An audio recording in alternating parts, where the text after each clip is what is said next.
Olá a todos, sejam muito bem-vindos ao Perdi Geek. No vídeo de hoje apresentaremos essa antologia, que é um tanto quanto esquecida pelo tempo e ignorada por vários leitores brasileiros. Hoje é dia de Crimes e Castigos, por Carlos Nini.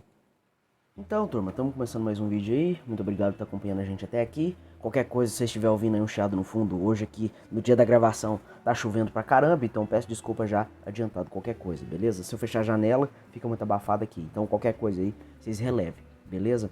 Então, a gente vai falar desse quadrinho aqui, tá? Vou mostrar aqui pra vocês e a ficha vai estar passando aí também, tá? Crimes e Castigos por Carlos Nini, da editora Figura, beleza? Essa é a capa, tá bom? No original é a arte dupla, mas aí no caso cortaram pra focar no detetive aqui, né? A lombada, tá? Aqui. E a contracapa. O recheio do papel é o coucher e a arte é colorida. Bem, do que se trata o material? É um encadernado breve apresentando vários contos de 3 detetives particulares. É típico de qualquer noir. Se você acompanhou nossa maratona de Sin City, esse aqui talvez não fugiria tanto. Tem femme fatale, tem cara se lascando, tem detetive azarado também. Se não me engano, a data original desse material é 93.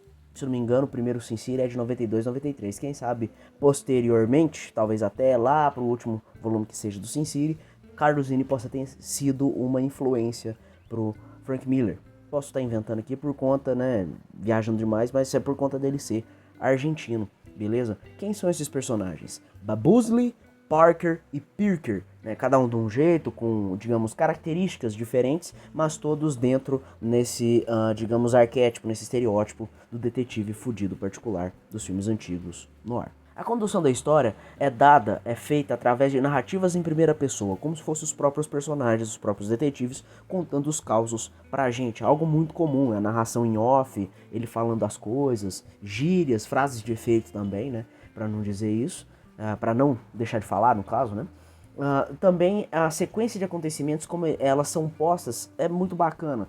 Como a narrativa é feita, como os fatos são conduzidos e a arte também. Eu vou falar disso mais adiante um pouquinho, mas é legal ver como o autor, o Carlos Nini, ele expõe e constrói, mesmo que rapidamente, a cidade, né? O universo ali de Starosta City. Eu tenho que olhar aqui porque eu não decorei todas as informações de cabeça, tá bom?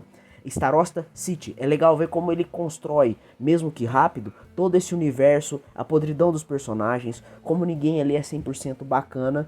Não diria que 100% mal, porque a maioria desse pessoal pende a ser filha da puta mesmo, ser gente ruim, gente paia de mexer. Ao contrário de muita gente que nós vemos assim fazerem histórias curtas no quesito de roteiro, no quesito de arte, é legal ver como o Carlos Nini conseguiu condensar tanta coisa em tão poucas páginas. Se não me engano, nos textos, dizem ali que ele meio que deu uma reaproveitada nas ilustrações, uma coisa que ele fazia aqui ou ali, né? Depois eu vou, se eu conseguir aqui no final do vídeo, eu vou falar um pouco mais da persona do próprio Carlos Nini pra vocês também, tá? Mas ele reaproveitou algumas artes e foi montando meio que uma colagem, um quebra-cabeças, ele foi formando uma história. Tanto que eu não li outros trabalhos dele, apesar de que ele teve alguma outra coisa publicada aqui no Brasil também, em outras revistas e tal, né? Não parcamente, aliás, não extensamente, sim parcamente, bem pouquinhas, isso é as palavras que eu tô buscando. A gente não viu tanto dele, então eu não vou falar que nos outras obras que ele fez é nesse mesmo estilo, tá bom? Mas aqui no Crimes e Castigos é tudo feito em narração em off, não tem caixinha, não tem divisão, muitas histórias não tem nem sequer título pra você saber onde começa e onde termina cada coisa.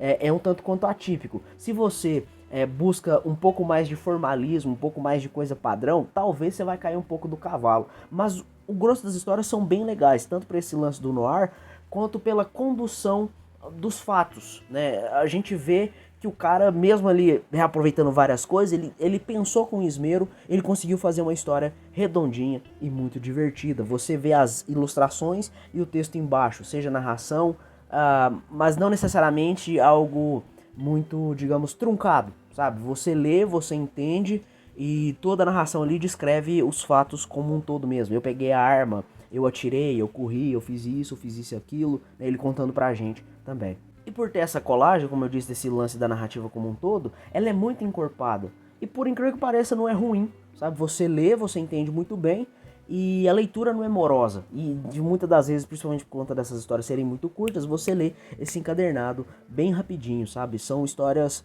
bem palatáveis, apesar do traço ser bem incomum. É um material breve que eu não posso ficar falando demais. Não sei nem quanto que vai ficar o tamanho desse vídeo. Se ficou curto demais, eu peço desculpas, tá? Mas pra compensar, e até uma forma de apresentar ele a vocês, porque pesquisando na internet eu só vi 2 vídeos falando sobre o próprio Crimes e Castigos dele, tá? Essa edição nossa brasileira, no caso, pelo menos.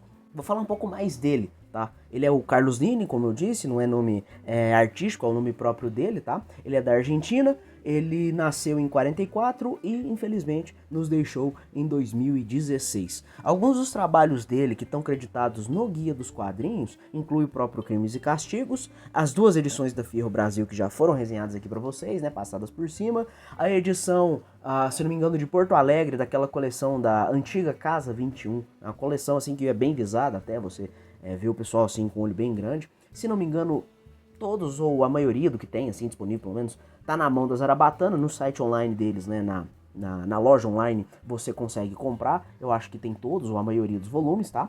E a edição dele é de Porto Alegre, tá bom? Caso você não saiba, a coleção das Cidades Ilustradas foi uma iniciativa feita, se não me engano, a Casa 21, os donos, né, os editores, chefes, era um casal e eles convidaram vários artistas. Se não me engano, tem David Lloyd fazendo São Paulo, o Lelis fazendo a Cidade do Ouro, né, que é Ouro Preto, um monte de coisa assim. Isso é uma coleção bem massa. Se você procurar na internet, eu acho que só não tem digitalizado o último volume, infelizmente. São uns 12, 13, se não me engano, tá bom? E também uma revista chamada General Visão, a número 0, que só teve uma também, que é da editora Conde. Tanto que no guia ela tá sem capa ainda. Tá falando que a capa foi enviada, mas tem que ser restaurada e devidamente upada no site. Então nós temos Crimes e Castigos, Fierro Brasil, edição de Porto Alegre das Cidades Ilustradas e essa General Visão da Conrad. Nos textos da edição nós temos, digamos, alguns pormenores criativos e da própria vida do Carlos Nini. E é legal ver como ele foi, digamos assim, descoberto com o tempo. Por um lado é triste porque demorou pra caramba, mas por outro, quando ele foi devidamente revelado, descoberto, digamos assim, ele teve um boom muito grande. Ele foi mais publicado na Europa do que propriamente na Argentina, pelo que parece. Ele fez muita coisa pra Playboy, deixa eu até ver aqui, americana, argentina e italiana, muitas de suas ilustrações. Inclusive, o próprio Crimes e Castigos tem, provavelmente, figuras, né, gravuras, ilustrações oriundas dessas Playboy que ele foi fazendo. E no caso do Crimes e Castigos, ele foi, digamos assim, remontando a ordem para poder fazer uma narrativa, digamos, per si. Eu particularmente não sei exatamente por que ele não foi melhor publicado no Brasil. Talvez por conta de ser muito excêntrico, talvez porque, por exemplo, essa edição do Crimes e Castigos possa não ter vendido muito bem. Eu realmente não sei. Se eu estiver falando besteira, eu peço desculpas. Mas é legal ver o traço dele. Agora vamos partir pro traço, que é a parte que eu tô falando, e a gente poder concluir, beleza? No caso do traço, ele é muito atípico, ele é muito excêntrico, ele é muito diferente. E pode desagradar muita gente. Se a questão da narrativa ser mais a questão da voz em off, digamos assim, talvez não te afaste, o traço pode acontecer de você estranhar mais, tá? Você vê muita figura disforme, muitos seres estranhos, sabe? Tem coisa que não deveria ter um olho, tem coisa que não deveria ter uma boca e acaba tendo. Moçoilas muito bonitas e a cara meio estranha. A forma dele talvez extrapolar alguma característica ou fazer daquilo uma representação do próprio caráter do personagem, né? Talvez a moça tendo uma boca grande, ela seja fofoqueira. A moça tendo, digamos assim, um corpo bonito e uma cara feia, digamos que seria algo de, vamos falar assim, só a casca, né? Algo que seja mais carnal, a pessoa não tenha tanto conteúdo interno, uma ética bacana, uma moral legal também, sabe? E os personagens também, você vê personagem pequeno, personagem grande, dentuço, e é legal. Isso se você entender a proposta. Tanto que de primeiro momento, assim, quando eu fui lendo, eu estranhei pra caramba. Deu vontade de largar um pouco. Mas aí no que você vai se acostumando e entendendo que é o estilo do cara, pra ele ter essa pegada, eu não diria talvez surreal, eu não sou muito entendedor dos termos de arte, mas você vê que não é pra ser de forma alguma calcado na realidade, sabe? Os carros são gorduchinhos, os aviões são esticados demais, as moças são bonitas de corpo e feias de rosto algumas, tem umas moças muito grandonas, para não falar aquela palavra do pessoal que tem mais peso e depois o pessoal vem querer encher meu saco, me cancelar, qualquer coisa do tipo, né? É um traço estranho, mas que te agrada. Alguns você olha e vê, mano, é estranho, é diferente, mas é muito bacana. Apesar de algumas histórias serem um tanto quanto manjadas, a Dama Fatal que engana o detetive, o grande esquema pra roubar, uma grande maracutaia pra poder ferrar o detetive ou coisas desse tipo. O que atrai mais na questão desse material é a arte e a forma como ele conduz o texto, né? Você vê ali que mesmo tendo uma lapa de caixa de texto desse tamanho, você lê com uma fluidez muito bacana e as artes, eu tava pensando aqui para poder gravar, talvez remetesse até, se você gostar, a bonecos de massinha, tal do stop motion, essas coisas assim.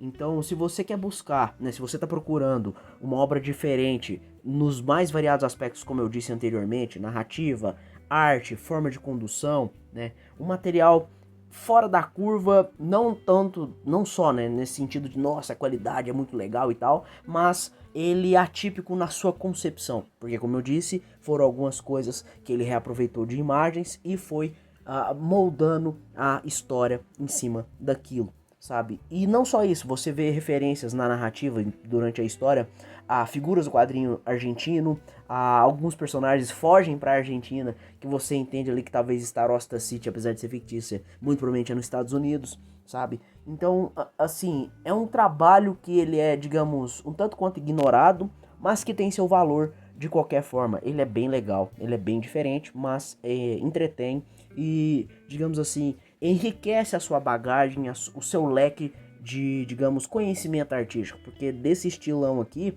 o mais perto que talvez eu pense assim, e eu até comi bola que eu queria ter perguntado isso, é o Lelis, o nosso mineiro aqui, né, o cara que faz pinturas, até conversei com ele lá no FIC, peguei autógrafo, se vocês viram, se vocês não viram, aliás, vejam lá o vídeo do FIC, eu troquei uma ideia com ele bacana, eu devia ter perguntado isso pra ele, mas acabou que eu só atinei de ter perguntado, pensado nisso pra perguntar 2 semanas depois do evento, eu me fudi. Quem sabe depois eu converso com ele no particular, eu tiro uma ideia, mas é uma arte pintada.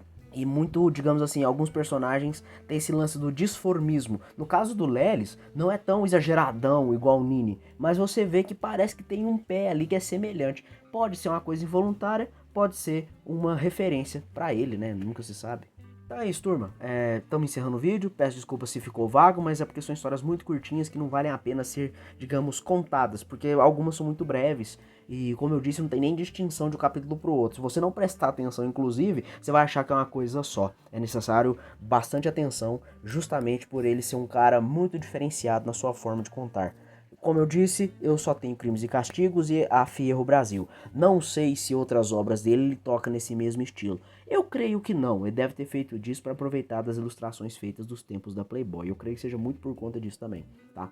Mas é isso, tanto que eu vou passar aqui as artes. Não existe edição digital em espanhol, não existe edição digital em francês, tá? Peço desculpa aí, então vai ter que ser as fotos, né? Vão ter que ser as fotos de quando eu postei lá no Instagram, tá? Então se aí ficar um brilho, um borrado, qualquer coisa, eu peço perdão de coração mesmo, beleza? Então nos vemos no próximo vídeo, muito obrigado por ter assistido até aqui. Leia aí, né? Compre aí com desconto no site da Figura, no site da Amazon, qualquer coisa, e desfrute e tire suas conclusões. Se eu estiver falando uma bobagem ou você leu e gostou, deixa aqui também nos comentários, tá? Estamos tendo aí, digamos, um baixo retorno de comentários, umas views até bacanas, mas eu gostaria de poder interagir mais com vocês aqui também. Então deixe suas impressões ou ideias de vídeos, qualquer coisa que seja. Fique com as artes aí. Muito obrigado por tudo, nos vemos na próxima. Um beijo, um abraço. Tchau, tchau.